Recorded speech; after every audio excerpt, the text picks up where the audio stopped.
So hello and welcome. I'm Sarah Halter. I'm the Executive Director of the Indiana Medical History Museum, and I'm very pleased to welcome you tonight to Gadgets and Gizmos. This is normally an event that is for donors of a certain level, but tonight Norma and I are very excited to be offering it to everybody who wants to join us. The format is going to be a little bit different. Normally when we do this, Norman and I each select 2 items from our collection. These are usually sort of odd or quirky gadgets and gizmos that we have on display at the beginning of the event. People can kind of check them out, guess at what they do, and then during the program portion of the event, we talk a little bit more about them, about what they are, how they came to be, why we think that they're significant parts of the collection. And so this is a little bit different because this is all virtual. We're also both coming to you from our own homes right now, so we're not physically in the building to show you these things. So we have pictures, we have lots of images to share with you, and we hope that it will still be a fun and fascinating event. So we're going to start with Norma. So let me introduce Norma. Norma is a graduate of IUPUI with a bachelor's degree in religious studies and general studies with a concentration in math and science, and she has a Master of Arts in U.S. history. Her thesis focused on African American healthcare in Indianapolis at the turn of the 20th century. Previously, she worked as an analyst in chemical forensic and criminal justice and also athletic drug testing laboratories. Most recently, she was the managing editor of IJHC, a journal of humanities and arts computing, and the assistant managing editor of the forthcoming digital version of the Encyclopedia of Indianapolis for the Polis Center at IUPUI. As a volunteer at the Indiana Medical History Museum, she began giving tours of the old pathology building in 2004 and is now employed as IMHM's education manager. So Norma, I'm going to mute myself again, this time on purpose, and I will turn it over to you. Righty. Well, thank you all very much. Very happy to be able to present this to you. I'm going to go ahead and share my screen.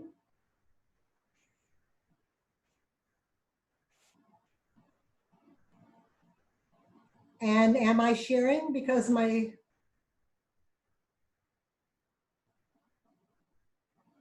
Is that showing, Sarah?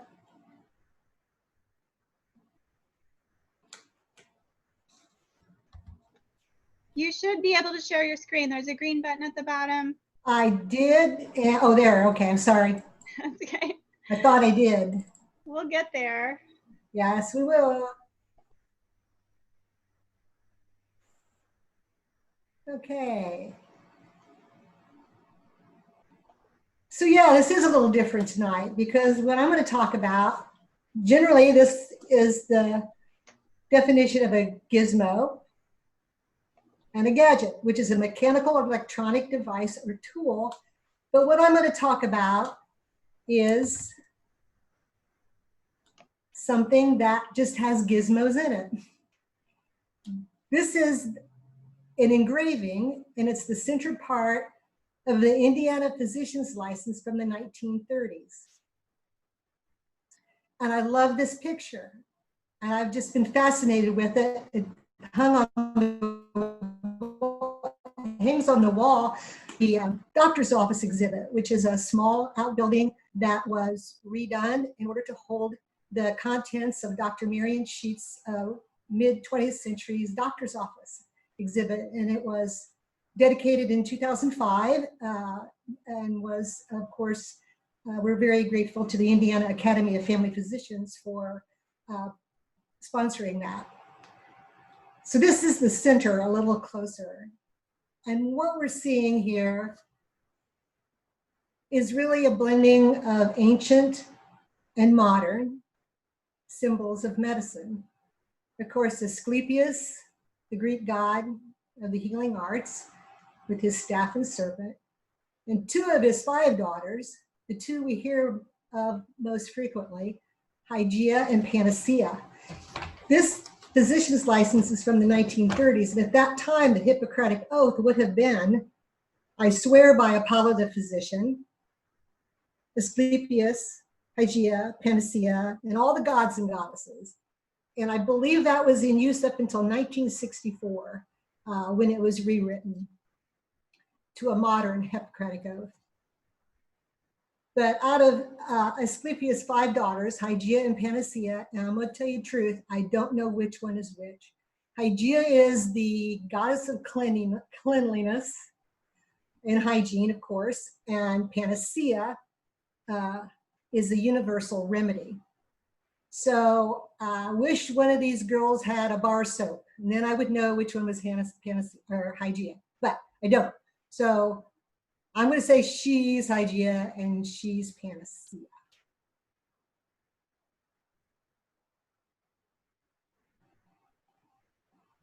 This is what I love about this image. These little putti at the bottom here all are kind of playing around with things. So this little guy has a microscope. Very important for moving medicine into the scientific era. And it looks a lot like one of the ones we have in our collection. This one is way up above the cabinets in the Anatomical Museum at the museum. So the glass looked a little funny when I took the picture. Another part of it, see this right here? It's a spike of foxglove. And foxglove is the plant where digitalis comes from. So here's, in this picture is not from the medicinal plant demonstration garden on the grounds of the Medical History Museum. This particular image is not. But this one, the Grecian foxglove, is. I took this in the garden the other day. And the thing that got me about the Grecian foxglove was it reminded me of each of these little flowers. Remember Audrey from Little Shop of Horrors?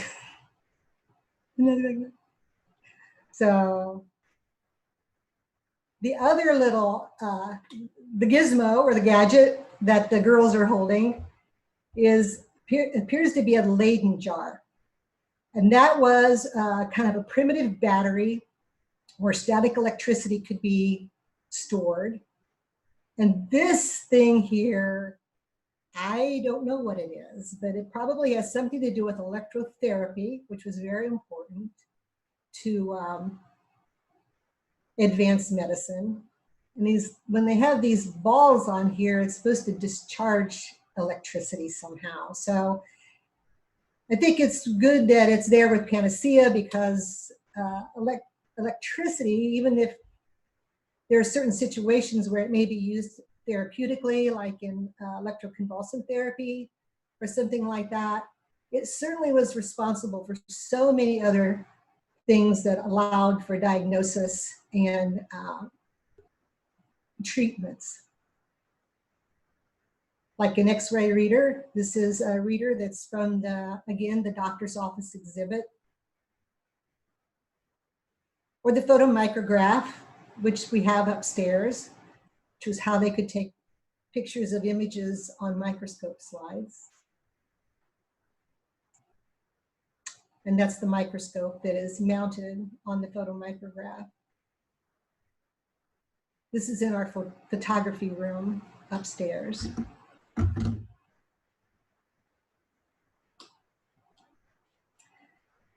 Now, Panacea is holding, I don't know what this is either. I search for these things and eventually they fall out of the sky on me and it's like, oh, that's what that is. But I kind of thought it was a thermometer. And if anybody has any ideas about that, you can certainly say so in the chat, which I cannot see right now the way my screen is displayed. Sarah and I are going to answer questions at the very end of both of our presentations. When we finish up with both of them, we'll take questions. But I kind of thought it reminded me of a Galileo thermometer, because this is what he invented, something that looked kind of like that. So this will be one of those mysteries. The other thing it shows is the retort and bellows. So a retort is not just a snappy answer. A retort is this glassware. It had a neck on it like that. And it was used for distilling and separating compounds. It would take advantage of the characteristic of different chemicals or compounds that they would have a different boiling point. So if you boiled something and it got to a certain temperature, it would become vapor. And then you let it come out the neck and it gets cool and then it becomes a liquid again. And so that science of separation happens within that boiling and heating process. And the bellows, of course, was necessary to keep the fire going.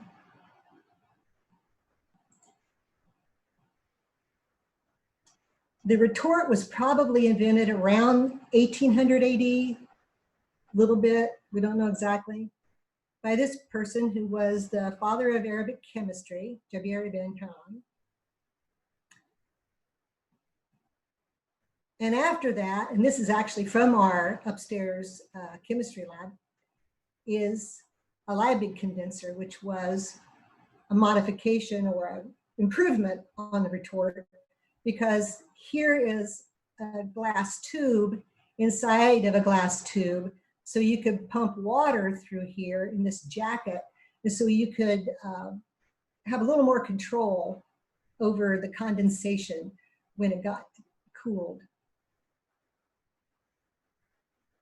There are other kinds too that have coils in them and stuff, because sometimes you want the compound to remain in the heat longer or not. So a Graham condenser would have coils on the inside. This is the one that we have displayed upstairs.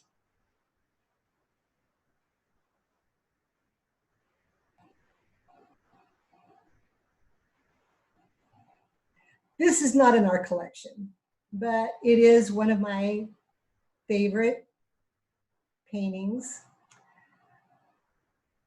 It's called The Medical Alchemist, and it was painted in the mid-1700s.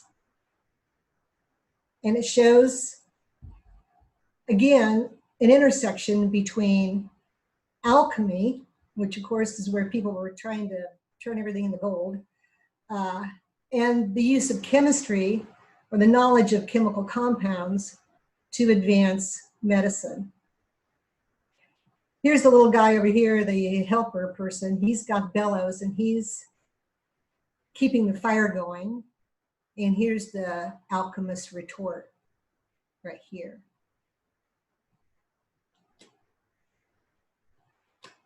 Thinking back to the scientist who invented the retort, he was from the golden age of Islamic medicine. There was a lot going on in the Middle East during the medieval times in Europe. A lot of Greek learning was lost. But in the Middle East, the Islamic physicians kept the Greek ideas alive and invented and improved on them. At this time, with this fellow, we see a couple things here. His hat, which you can't see really well, and his table covering, which is a Turkish rug. These were all symbols that they used to show that they knew the good secret stuff that the Muslims did. So that was a sign that they knew what they were doing. And they all wore a hat that would be kind of a different kind of a hat, Persian looking hat. And see, he has the same thing here. And I don't know what he's got in his flask there, but I'm pretty sure this guy's got a bottle of urine. And of course, urine was one of the earliest fluids that could be used for diagnosis. So they could tell different things about a patient. She's sitting there waiting for her lab results, always waiting for lab results. And there. And here's something that is from our collection. Perfection urine specimen bottle. When you go now to the doctor, You submit your specimen in a plastic cup, which gets thrown away. But at the time our museum was built, and for many years afterwards, somebody had to wash those bottles out. Which leads to something else from our collection. Soap. Pronounced either Bonami or Bonami. It's soap that was used especially on glassware. I mean, it was a household cleaner, but it didn't scratch. So it was the best thing for cleaning your laboratory glassware and washing your microscope slides too, because you'd have to get the specimen cleaned really well off the surface of the microscope slide, but you wouldn't want scratches because you would reflect light and it would be a very bad viewing of your slide if the microscope slides were scratched.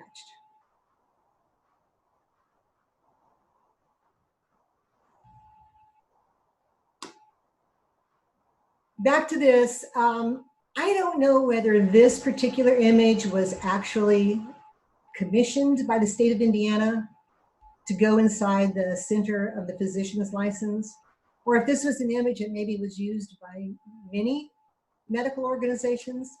That's one of those mysteries that I'm still searching for, to see who the artist was on this and who gave the artist that idea, if the artist had that idea of itself. Oh, and the skull at the bottom. The skull has been symbolic of medicine for a long time. Many ancient, or many paintings and images will have a skull when it comes to medicine. And it's what they call memento mori. Memento mori, remember, you are mortal. That is my gizmos.